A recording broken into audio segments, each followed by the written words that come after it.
तो तुला राशि वालों, आपका गुरुदेव एस्ट्रोलॉजी में बहुत बहुत स्वागत है। सिर्फ ये 4 लोग तुम्हारा साथ देंगे, बाकी किसी पर भरोसा मत करना, वरना जिंदगी भर पछताते रहोगे, रोते रहोगे, दर दर की ठोकर खाते रहोगे। हमें ऐसा लगता है कि यह इंसान मुसीबत के समय में मेरा साथ देगा।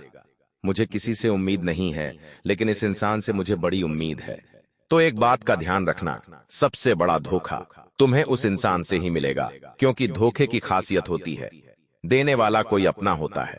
लेकिन आज इन 4 लोगों के नाम हम आपको बताने वाले हैं। जिन 4 लोगों के बारे में हम आपको बताने वाले हैं, उनका नाम सुनकर और उनके बारे में जानकर आपको इस बात का एहसास होगा कि मैं जिन लोगों से अक्सर बुरे बर्ताव के साथ बात किया करता था, मैं जिन लोगों को खुद से छोटा समझता था, वास्तव में वही लोग मेरे अपने निकले।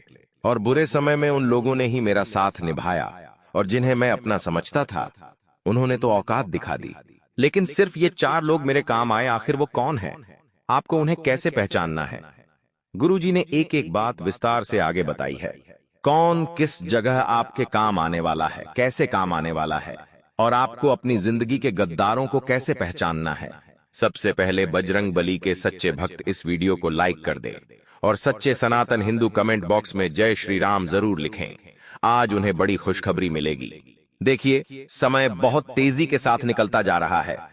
अगर हमने खुद के प्रति ऐसी लापरवाही बरती और बार बार गलत लोगों पर भरोसा कायम रखा, तो इससे हमारा भविष्य बिगड़ सकता है, हमारे फैसले गलत हो सकते हैं और आने वाला अच्छा परिणाम बुरा बन सकता है।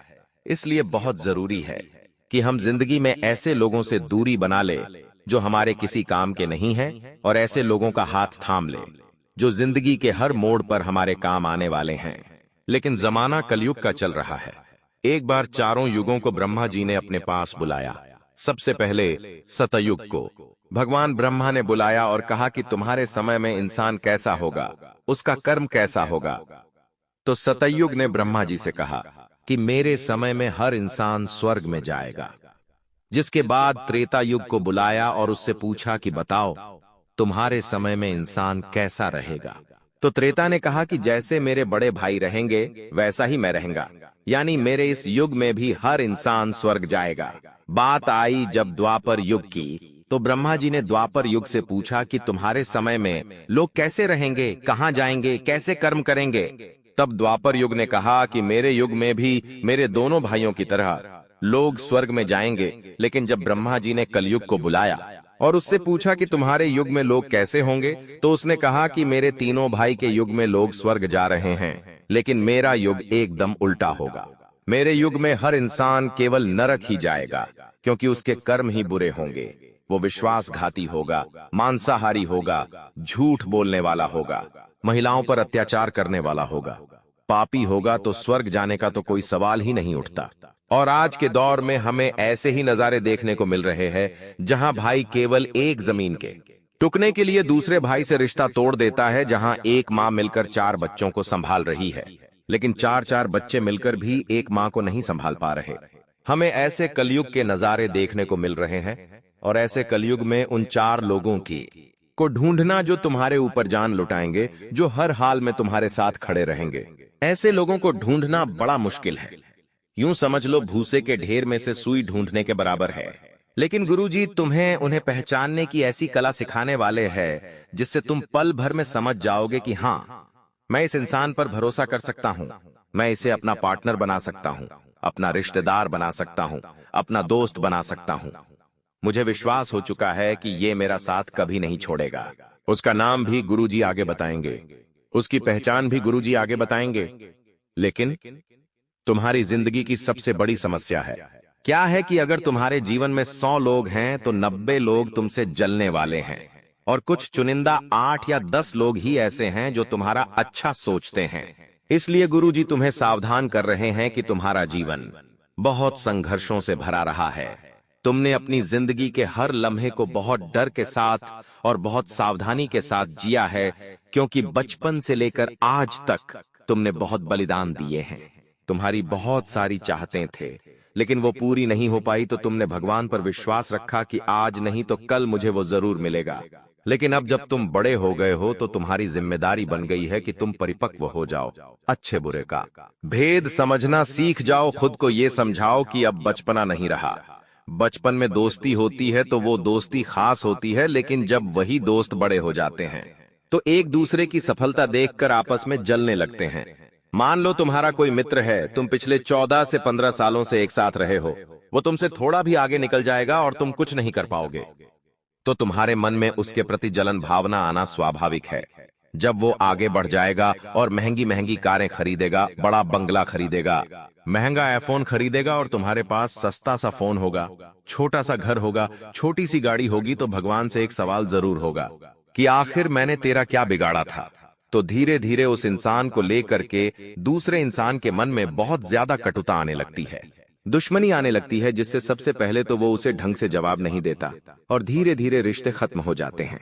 यानी आज के जमाने का मानव इस बात से दुखी नहीं है कि उसकी जिंदगी में कितनी समस्याएं हैं, उसे इस बात से ज्यादा दुख है कि जो मेरे रिश्तेदार हैं, जो मेरे अपने हैं, उनके जीवन में इतना सुख क्यों है। और ये बात तुम भी जरूर मानते होंगे। और वास्तविकता में जो तुम्हारे विरोधी बन रहे हैं, जो बार बार तुम्हारी दुश्मनी बढ़ रही है, तुम बड़े हो रहे हो लेकिन तुम्हारे रिश्ते टूटते जा रहे हैं, इसके पीछे सबसे बड़ा कारण है इंसान की मानवता का त्याग। क्योंकि आजकल के लोग बिल्कुल भी मानवता नहीं दिखाते, उन्हें केवल खुद की थाली में घी ज्यादा चाहिए, उन्हें केवल अपना और अपने परिवार वालों का ही भला करना है। एक समय था जब भगवान श्री राम को वनवास हुआ, तो भरत, जो कि उनके सौतेले भाई थे, उन्होंने प्रतिज्ञा ले कि जब तक भैया वापस अयोध्या नहीं आएंगे तब तक मैं भी अयोध्या में नहीं रहूंगा। तो भरत अयोध्या से कुछ दूरी पर नंदीग्राम में झोपड़ी बनाकर 14 साल तक रहे। एक सौतेले भाई का एक भाई के लिए कितना बड़ा त्याग उस समय में था, और आज एक भाई अपने भाई के लिए जमीन का छोटा सा टुकड़ा भी नहीं छोड़ता। इससे हमें पता चलता है कि जब रिश्तेदार आपस में एक दूसरे के नहीं हो रहे तो हम किसी बाहर वाले व्यक्ति से क्या ही उम्मीद करें। तुम्हें बहुत ज्यादा सावधान रहना होगा। तुम्हें भेड़ की खाल में भेड़िए को पहचानना होगा और अपनी जिंदगी से उन आस्तीन के सांपों को दूर करना होगा जो सब कुछ खत्म कर रहे हैं। आगे उनके बारे में बताएंगे, लेकिन अब बारी आ चुकी है उन 4 लोगों के बारे में बात करने की जो तुम्हारी जिंदगी को खूबसूरत बनाने वाले हैं, जो तुम्हारे हर लम्हे को शानदार बनाने वाले हैं, जो तुम्हारी जिंदगी को सही दिशा देने वाले हैं।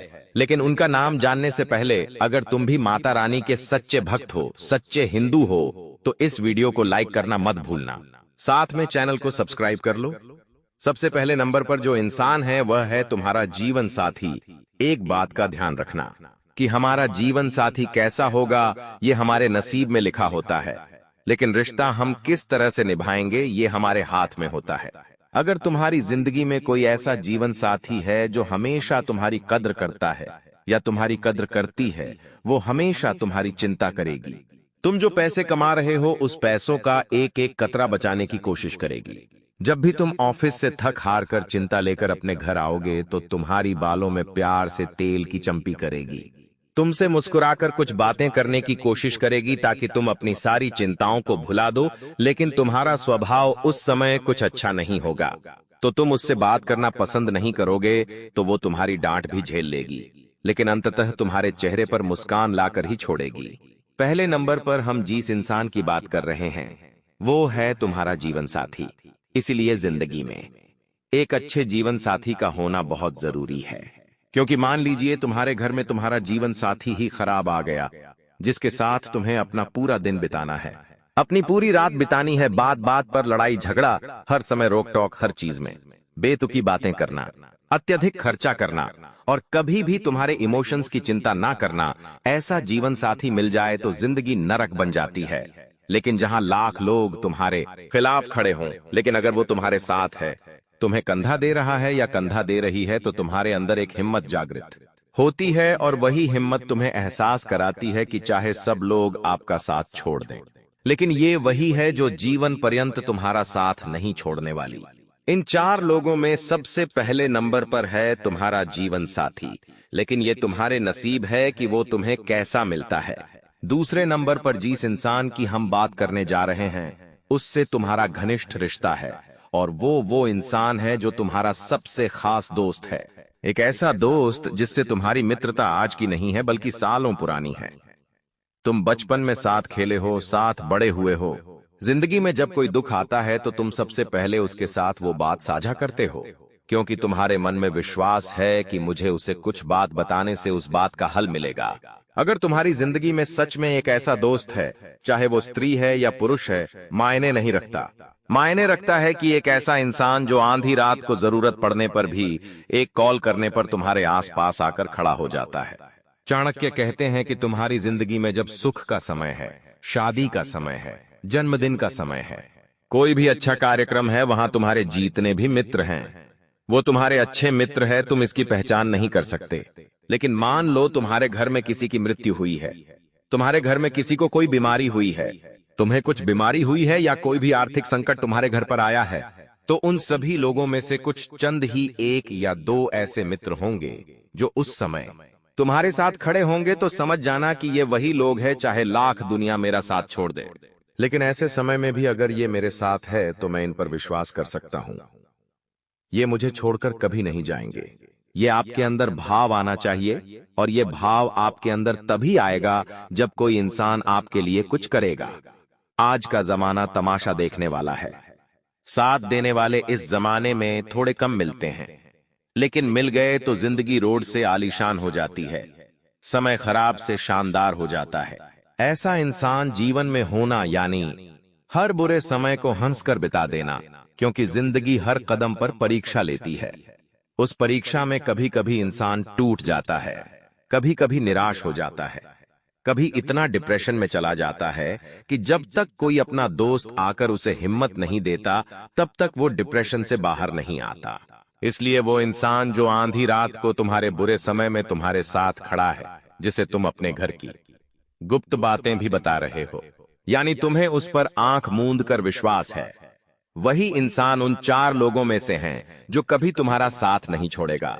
अब एक बात का ध्यान रखना, उस तीसरे इंसान के बारे में बताने जा रहे हैं जो तुम्हारे बहुत काम आने वाला है। हमारे बड़े बुजुर्ग कहकर गए हैं, पहलो सगो पड़ोसी, यानी हमारा जो पड़ोसी है, जो हमारे घर के आसपास रहते हैं, वो हमारे सबसे पहले रिश्तेदार है। अब ऐसा इसलिए क्योंकि अगर तुम्हारी जिंदगी में अगर कोई अचानक से समस्या आई तो तुम किसी को कॉल करोगे, वो इंसान आपके घर आएगा, इससे पहले तुम तुरंत अपने पड़ोसी से मदद मांग सकते हो। इसीलिए चाणक्य कहते हैं कि अच्छे पड़ोसी का होना किसी जन्नत से कम नहीं होता।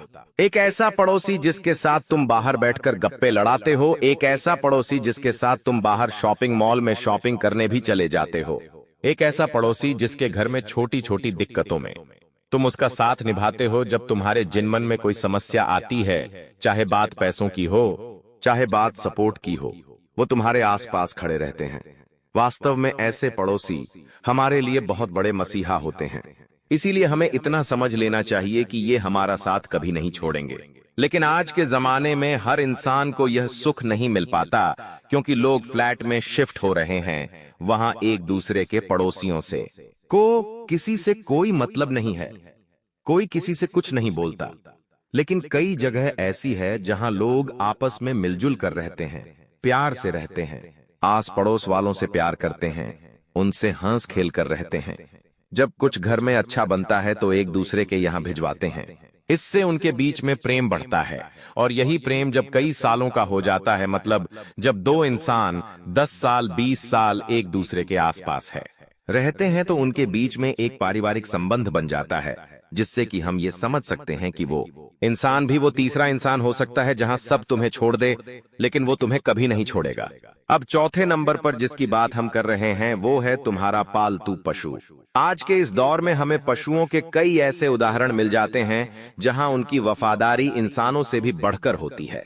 उदाहरण के लिए महाराणा प्रताप का घोड़ा जिसका नाम था चेतक, वो युद्ध में कितना घायल हो गया, लेकिन फिर भी कितना लंबा नाला घायल अवस्था में ही वो पार कर गया, जिससे महाराणा प्रताप की उस समय जान बच पाई। वो खुद शहीद हो गया, लेकिन उसने अपने मालिक के प्रति वफादारी निभाई। ऐसा कहते हैं महाराणा प्रताप का जो हाथी था, जिसका नाम रामचंद्रन था, उसे दुश्मनों ने कब्जे में ले लिया था, लेकिन उसने कभी भी दुश्मनों के घर का अन्न जल ग्रहण नहीं किया। 1 से 2 महीने बाद उसकी मृत्यु हो गई, लेकिन उसने दूसरे दुश्मन की अधीनता स्वीकार नहीं करी। हमारे गौरवशाली इतिहास में हमें जानवरों से भी इतना प्रेम देखने को मिलता है। इतनी वफादारी देखने को मिलती है जिससे हमें समझ आता है कि ये पशु भी हमारे लिए सहारा बन सकते हैं। ये पशु भी हमारा साथ दे सकते हैं, क्योंकि चारों ओर जहां दोगलापन है, मतलबीपन है, रिश्तों में स्वार्थ है, वही अगर आपके घर में कुत्ता है और आप उसके साथ बैठते हैं, उसके साथ खेलते हैं और उसे कुछ खिलाते हैं, तो आपको बड़ा अच्छा लगेगा। उन सब से आपका ध्यान हट जाएगा जो लोग आप के साथ गलत कर रहे थे। कभी कभी जब आपको बुरा लगता है तो आप अपने पालतू जानवर को लेकर सैर पर निकल जाते हैं, क्योंकि आपको उसके साथ समय बिताना अच्छा लगता है। अब मान लो कभी आपके घर में कोई पालतू जानवर नहीं है, लेकिन फिर भी जब आप अपने घर से बाहर निकलते हो तो कुछ कुत्ते पूंछ हिलाते हुए आपके पास आ जाते हैं। मतलब आपका उनके साथ भी रिश्ता बना हुआ है। आपने कहीं ना कहीं उन्हें भोजन कराया है, आपने उन्हें दूध पिलाया है, बिस्कुट खिलाए हैं, तभी तो वो आपके प्रति इतने आकर्षित हो रहे हैं, क्योंकि वो जानते हैं कि ये एक अच्छा इंसान है और वो आपके साथ साथ चलते हैं। जब आप उन्हें अपने पीछे चलता देखते हैं तो आपको भी खुशी होती है, जिससे हमें एक बात समझ आती है कि ये जो जानवर है ये भी सच में बहुत वफादार होते हैं। कभी कभी इनके साथ बैठकर, इनके साथ खेलकर, इन्हें खाना खिलाकर हमें वो सुकून मिलता है जो हमें ये बताता है कि चाहे कोई मेरा साथ दे या ना दे, ये ना बोलने वाला जानवर भी मेरे साथ खड़ा है। एक बात का ध्यान रखना कि जिन 4 लोगों के बारे में हमने आपको बताया है, इनके साथ आपका रिश्ता परफेक्ट हो गया, मजबूत हो गया, तो फिर कभी आप कमजोर नहीं होगे, कभी आप मायूस नहीं होगे, कभी भी आपको चिंता करने की जरूरत नहीं पड़ेगी, क्योंकि हर कदम पर आपको एक ऐसा सहारा मिलेगा जो आपको हर मुसीबत से बाहर निकाल देगा। बस इतना ध्यान रखना, इन चारों से मिलाने वाले सबसे ऊपर बैठे परमात्मा है, इसलिए परमात्मा का हाथ पकड़कर रखना, इनका हाथ कभी नहीं छूटेगा। कभी कभी कोई नेता होता है जो हमें कह देता है कि तुम्हें कभी भी कोई जरूरत पड़े तो मुझे बस एक कॉल कर देना, तुम्हारा काम हो जाएगा। हम कितने खुश हो जाते हैं। हम सोचते हैं कि हमें तो नेताजी ने गारंटी दी है, कोई भी काम पड़ेगा वो हमारा काम करवा देंगे। अब तुम्हें जरूरत पड़ी तो नेताजी ने फोन भी नहीं उठाया, लेकिन तुम्हारे मन में हिम्मत आ गई, तुम्हारे मन में आत्मविश्वास जरूर आके गया कि मुझे तो नेताजी ने बोला है, चाहे वो काम आया या ना आया तो तुम जरा विचार करो। एक साधारण इंसान के आश्वासन देने पर तुम इतना हिम्मत खुद अंदर भर लेते हो, तो वो जो ऊपर परमात्मा बैठा है, जो तुम्हें कह रहा है कि तू चिंता मत कर, मैं तेरे साथ हूं, मैं क्यों तेरे सारे काम करवा दूंगा, तू मुझ पर भरोसा रख, तो उस परम पिता के इस आश्वासन पर तुम्हारे अंदर हिम्मत नहीं आती। तुम टूट क्यों जाते हो, तुम बिखर क्यों जाते हो? तुम्हारी जिंदगी में कोई गम नहीं है। उदास होकर, मायूस होकर तुमने अपनी गमों की दुनिया बना ली है। जब तुम चारों ओर मुस्कुरा कर देखोगे तो तुम्हें यह संसार मुस्कुराता हुआ नजर आएगा। तुम्हारे आसपास तुम देखोगे तो तुम्हें सब कुछ अच्छा नजर आएगा। तुम्हारे पास कोई कमी नहीं है। तुम्हारे पास भगवान ने बहुत दिया है, लेकिन तुम्हारी गलती यह है कि तुम्हारे पास जो हो कुछ तुम उसकी खुशी नहीं बनाते। जो दूसरों के पास है तुम्हें वो ज्यादा नजर आता है। तुम्हारे पास ऐसे 4 लोग हैं जो जिंदगी में कभी तुम्हारा साथ नहीं छोड़ेंगे, और ये 4 लोग अगर तुम्हारे पास है तो किसी से डरने की कोई बात नहीं है, क्योंकि तुम हर मुश्किल को जीत लोगे, तुम हर परिस्थिति से लड़ लोगे, क्योंकि भगवान ने तुम्हारे ऊपर इन 4 लोगों को देकर बहुत बड़ा उपकार किया है। अब गुरुजी इनका नाम तुम्हें बताएंगे। इन चारों का नाम तुम्हें सुनना है, जानना है, तभी तुम्हें इन्हें ढूंढने में आसानी होगी, इन्हें पहचानने में आसानी होगी। सबसे पहले नंबर पर हम एक पुरुष के बारे में बता रहे हैं जिसका अक्षर से शुरू होता है। ये तुम्हारा करीबी मित्र हो सकता है। अगले नंबर पर जिस इंसान का नाम हम बता रहे हैं, नाम डी है। वह एक औरत है और उसका नाम अंग्रेजी के टी अक्षर से शुरू होता है, जो कि आपकी जीवन संगिनी हो सकती, जीवन साथी आपका हो सकता है। अब एक पड़ोसी का नाम हम आपको बताने जा रहे हैं, जो एक पुरुष है या औरत है, दोनों में से कोई भी हो सकता है, लेकिन उनका नाम अंग्रेजी के आर अक्षर से शुरू हो सकता है। अब चौथे नंबर पर हमने आपको एक पशु के बारे में बताया था जिसका नाम एस अक्षर से शुरू हो सकता है। मतलब कभी कभी हम जानवरों को भी, पालतू जानवरों को भी नाम से बुलाते हैं, तो इसलिए हम आपको नाम बता रहे हैं, क्योंकि हो सकता है वो आपके जीवन में हो, आपके दोस्त के घर हो, या गली का कोई कुत्ता या कोई भी जानवर हो, ताकि आप उसे पहचान पाए, पहचानना आसान हो जाए। आज की इस वीडियो में आपको भी बहुत कुछ सीखने को मिला होगा, बहुत सारी ज्ञानवर्धक बातें आपको पता चली होगी, तो लाइक आप जरूर कर देना, साथ में इस चैनल को सब्सक्राइब कर लीजिए ताकि आपको हमेशा ऐसी ज्ञानवर्धक वीडियो मिलती रहे। धन्यवाद।